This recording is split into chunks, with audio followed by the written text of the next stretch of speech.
Hey there YouTube, I'm making this video in an attempt to answer the question, what is the meaning of life? Which I think is made up of multiple other questions, but I'm going to be tackling the first more direct question of it, and then I'm going to answer some of the smaller ones towards the end. And in order to make this question more answerable, I'd want to make a few changes to it, because as it stands, what is the meaning of life literally just asks for what is the definition of the word life, which anyone can just look up in a dictionary or Wikipedia to find the answer to that.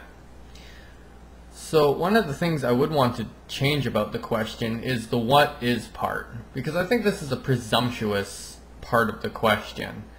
It states that there is a meaning and that we have to figure out what it is. It doesn't account for the possibility that there may or may not actually be a meaning to life. So I changed that part to, is there a meaning of life? The next thing I would want to change is the word meaning, because it more directly goes to definitions. And I want to change that word to purpose. I'm going to read off the purpose Wikipedia entry to show why I think it's a better word. Purpose is a result, end, mean, aim, or goal of an action intentionally undertaken or of an object being brought into use or existence. And that brought into existence part at the end there I think more encompasses what we're looking for when we're asking what is the meaning of life. So I get the question down to, is there a purpose of life? Now the next edit I want to make is to the word life, because I think life just literally means any type of living organism. And we're usually not looking for what the purpose of a single-celled organism is, or the purpose of an anteater. I think by the word life, we usually either mean human life or the universe. So I get the question down to two different ways. Is there a purpose of human life? And is there a purpose of the universe? And I'm going to go for the first one, and I'll come back to the universe one later. So we're going to look at human life, which I'm going to further edit. Human life, I think there's two different ways of looking at that. A human life, which would specifically refer to a single person, me or you. What is the purpose for that single person? What should they be doing with their life? Or why is that person there? And the other one would be every human life. Is there a purpose, maybe generationally, that we're all supposed to be moving towards? Something that incorporates our past, present, and whatever our future is going to be. Is there like a goal that we're all moving towards? So I get the question down to two different ways. Is there a purpose of a human life, or is there a purpose of every human life? A common goal.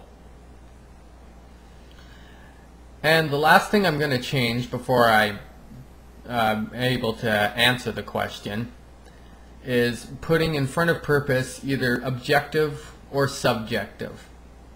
And when most people ask what is the meaning of life, I think they're asking it from an objective standpoint.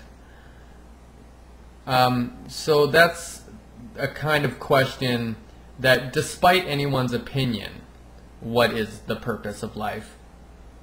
So the question comes down to, is there an objective purpose of a human life? And I'm going to go back to the every human life after.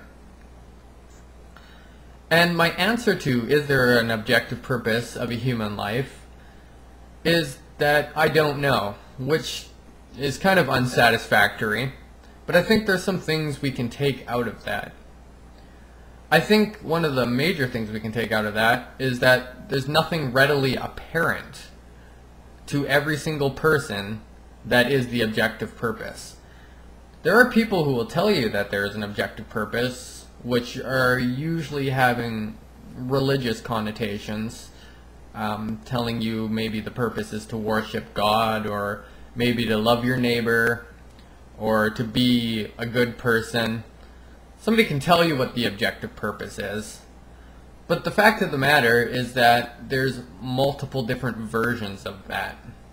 There's nothing so objective about it that every single person automatically knows what that objective purpose is. So in that we can sort of see a subjectivity. So if there is an objective purpose to human life, I'm not saying that there is not one, but that there is not one that is readily apparent to every single human being, and that bothers to make itself apparent. So if it was important, if it was something we were supposed to know, something that every single human life should be doing, you would think that the objective purpose, whatever it is, would have a way of presenting itself that's clearly understandable and wouldn't be mistranslated by different people. In that way, I more apply the burden of proof to objective purpose.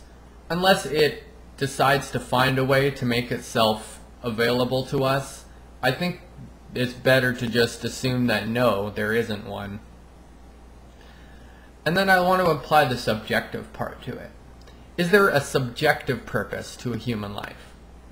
And I think definitively we can say yes to this. All that needs to be true about that statement is that someone can say it and that it is true to them, which I think we can find an example of. If I say that my subjective purpose is to bowl a perfect game, and that actually gives my life purpose, I think that makes it true. So I want to talk about some of the positives and the negatives between the fact that there is subjective purpose and objective purpose. Towards subjective purpose, one of the positives about it is that your subjective purpose, the things that you think you should be doing in your life, can always move towards your values, whatever your subjective values are.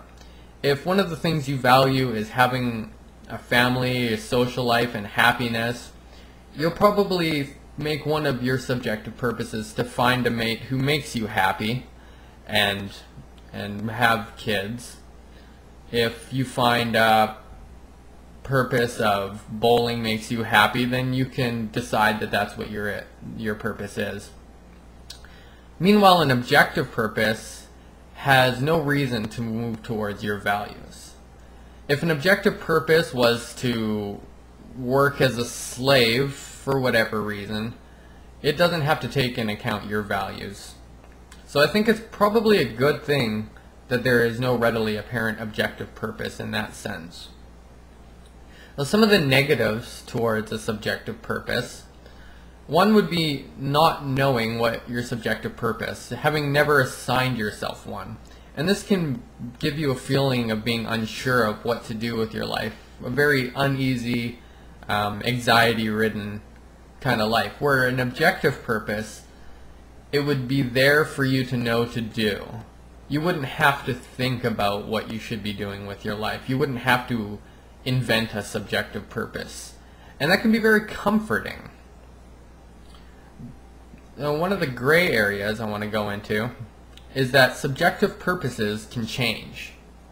Again, this can make it very uneasy because it doesn't feel rock solid like an objective purpose is, a never-ending, never-changing purpose that we could always fall back onto. But there's definitely a good part about subjective purposes being able to change.